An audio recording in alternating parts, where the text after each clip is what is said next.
Today, I wanted to review all of Chapter 4 Season 3 from a zero build player's perspective and thoroughly talk about how Epic progressed through this season.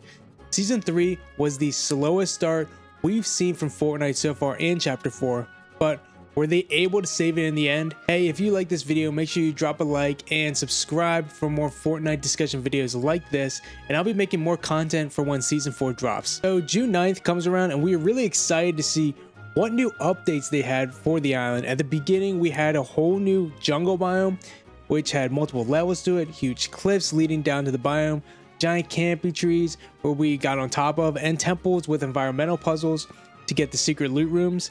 And you know what? I really think that this is one of Fortnite's best biomes. I really like the scale and verticality to the biome. The foliage density can kind of make it hard for players to see each other.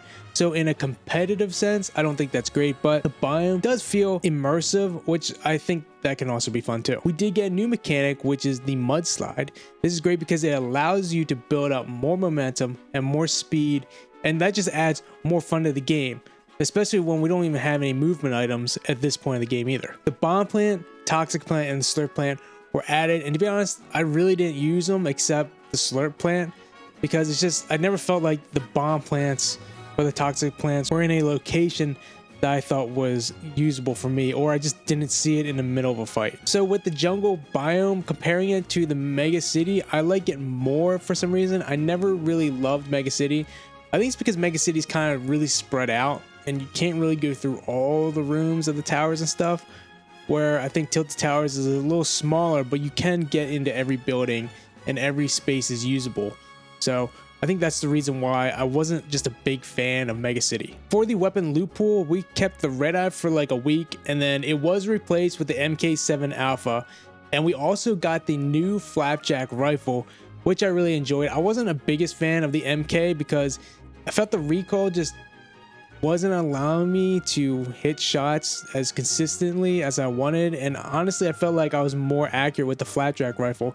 So I usually would pick the Flapjack rifle over it, especially in the beginning, because I just had more fun with it and I just thought it was a better gun. Fortnite also unvaulted the drum shotgun, which definitely in the beginning of the season was very controversial, but I think that as the season progressed, players figured out how to mitigate being spammed by it. And personally, I always liked the pump shotgun, and it definitely took me a few weeks to really get accustomed to how you deal with drum shotgun players.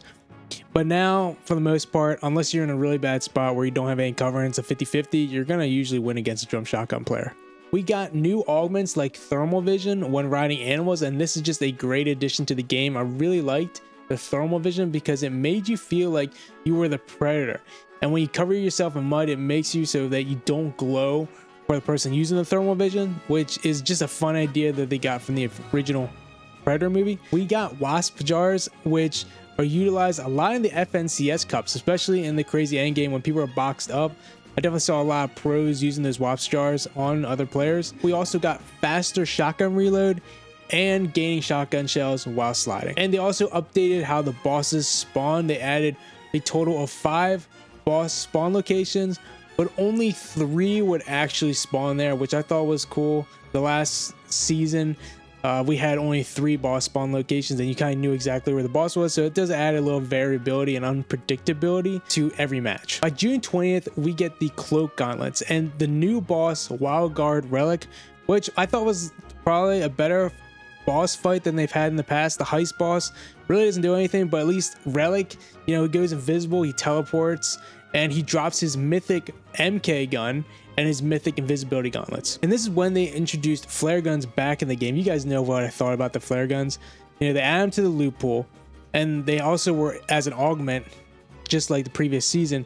And I felt like the flare gun was too common to find, because every time you played squads, it just like everyone had them. So everyone's positions were displayed all the time, and it just took out any tactical strategy out of the game and made the game more boring. And it rendered the invisibility gauntlets useless when they weren't even great to begin with. So we finally got shockwaves back in the game, and my god, like, they were the only movement item for the current season.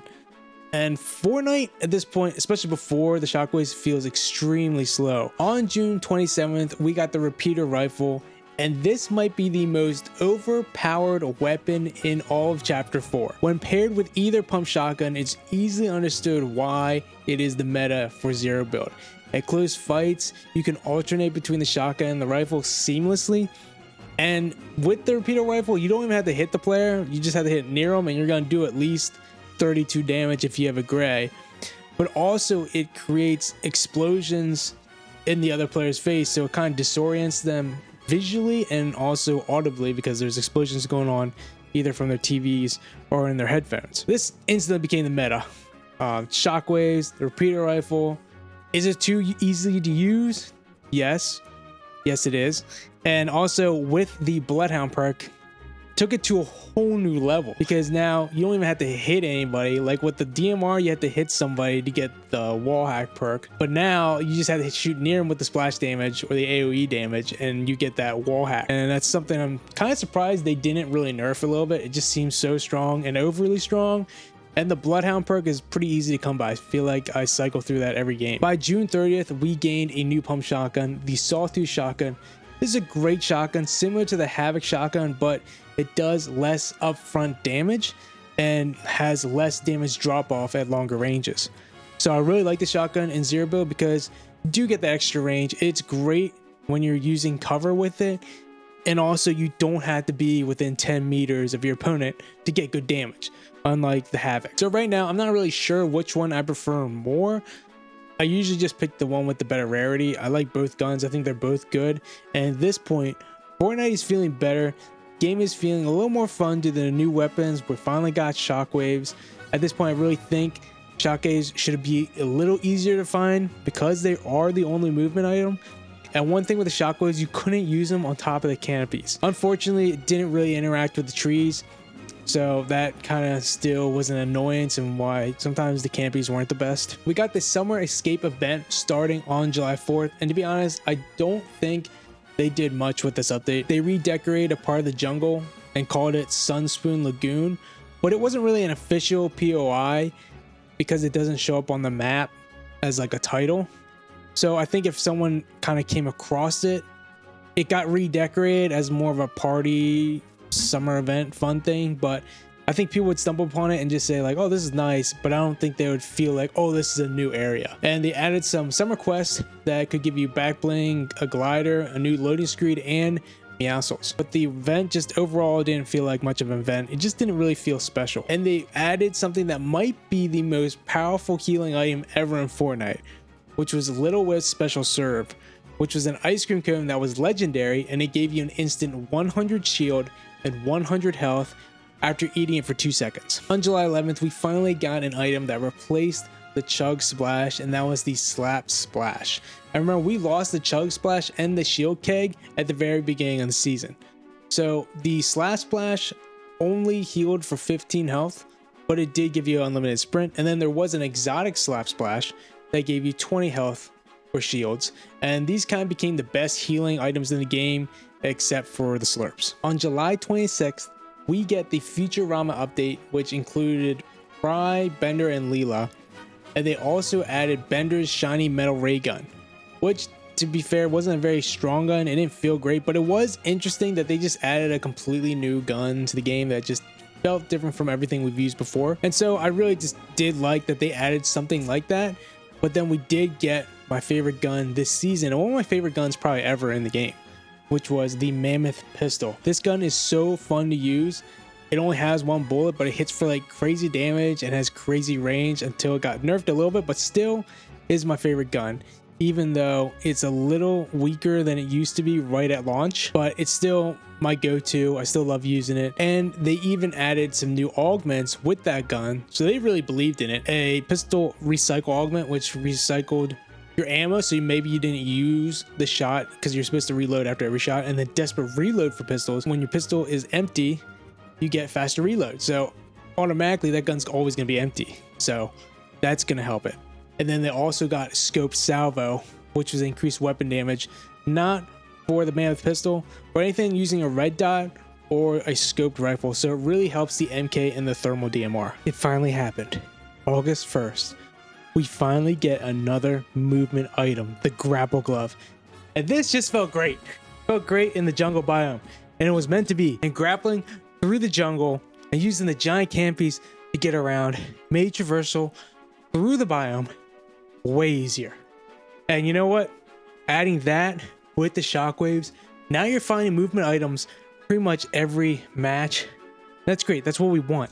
That's what we want, especially for zero build. Zero build's boring without any movement items. And really, the mammoth pistol and the repeater rifle were two new guns that they added in the season that made it great too. So right now, at this point, Fortnite was going in the right direction. It just felt great. On August 8th, they added the Jujutsu Kaisen collab, and this is kind of their big collab for the season because we get mythic weapons with it, we get a new mini premium battle pass with it, and we get some skins in the shop. Let's first go with the mini battle pass. Do you guys like it? Do you feel that it's good value, not good value, a money grab? Because they're asking for 1,000 V-Bucks for these mini battle passes in the middle of a season, and the original battle pass is like 900 or 1,000 V-Bucks anyway. I have the Fortnite crew, so I really can't like remember exactly the value for it. This is the second time they've done this, right? Back to back. Last time it was Star Wars.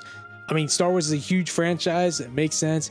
Is Jujutsu Kaisen a big enough franchise for you to think that this is okay as a mini battle pass? I don't really know how the community feels on these mini battle passes. Not sure if they like it. If they don't, let me know down in the comments what you think. Do you think it's a money grab? Or you say this is disgusting, they shouldn't be doing this? For me personally, as long as it's a really big franchise and people are like happy with it, I think it's okay. I also added 2 new items to the game.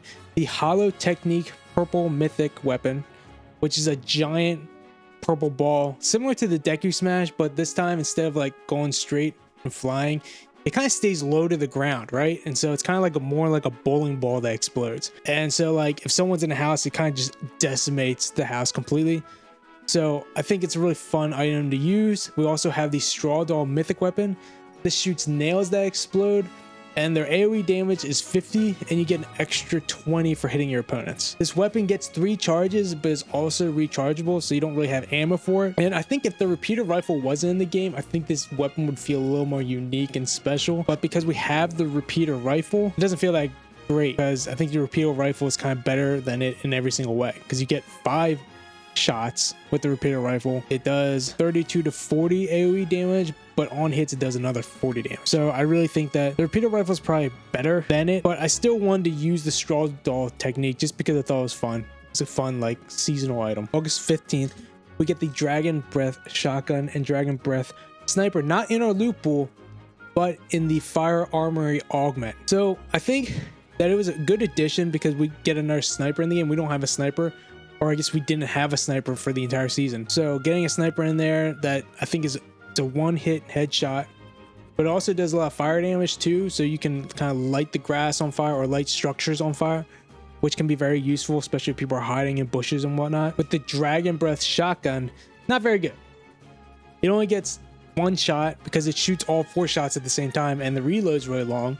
So think of a mammoth pistol, but only the shotgun. So really feel like it's like a ranger shotgun, but just has no range, which is kind of the problem. You have to be barrel stuffing your opponent to really do damage with this gun. So not a great shotgun. I don't recommend it, but I think the sniper was kind of a decent addition to the loot pool. So after we've seen this entire season, I'm happy that they progressively got better this season with Fortnite and zero build, but we really took a step back from the beginning of the season, and the game just felt so slow with no movement, and they added the most vertically challenging biome that they've ever made at the same time. So it just didn't feel like it worked. We also had faster storms from the previous season that they made changes to. So overall, it was like a little tougher, I think, for zero build players. And I think a lot of people died more to fall damage probably this season, just because of the huge cliffs everywhere, and also just from storm because they weren't paying attention and there was no way for them to get from point A to point B very quickly. I hope they learned and that we start off season 4 with another great high. I want the best for this game because it can be so much fun, and they were continually getting better every season since zero build came out. And when we started chapter 4, even though there was a lot of bugs when they moved to Unreal Engine 5, I feel like they were just, running. They just got down on the seasons, just started running, right? And season 1, buggy, but you know, it was still good. You know, we got something we've never seen before, the hammers, and I thought the hammers were a lot of fun, even though people didn't like them that much. Then we went running into the next season with the swords and Mega City. I still think Mega City is a fun place, just isn't my favorite place, right? But the swords made it so much fun, just getting around the map. And then all of a sudden, season 3 comes, and we got stuck in mud, and we were just slowly getting pulled out of the mud, and we're finally out of the mud. We're at the end of the season, we're finally out of the mud, we're running again. I really think that season 4 is going to be good. I really do believe. I haven't watched any leaks or anything. I want to be completely surprised when that comes out. I think I give the season a 6 out of 10. And if I wanted to rate the other 2 seasons, I'd say season 1. I think season 1 could have been like an 8 out of 10, but I'd give it a 7 just because it was very buggy. I mean, we had like no sprint glitches, red dot glitches, audible glitches. There was a lot of stuff that was like, the game was just like not working, it was stuttery. Season 2 is a 9 out of 10, I think. Maybe a 10 out of 10. I think season 2 was great. I loved season 2. You know, they had so many movement items, but I really think that season 2 was at least a 9 out of 10. It was a lot of fun. Season 4, I hope it's great. And I hope it's great for us zero build players.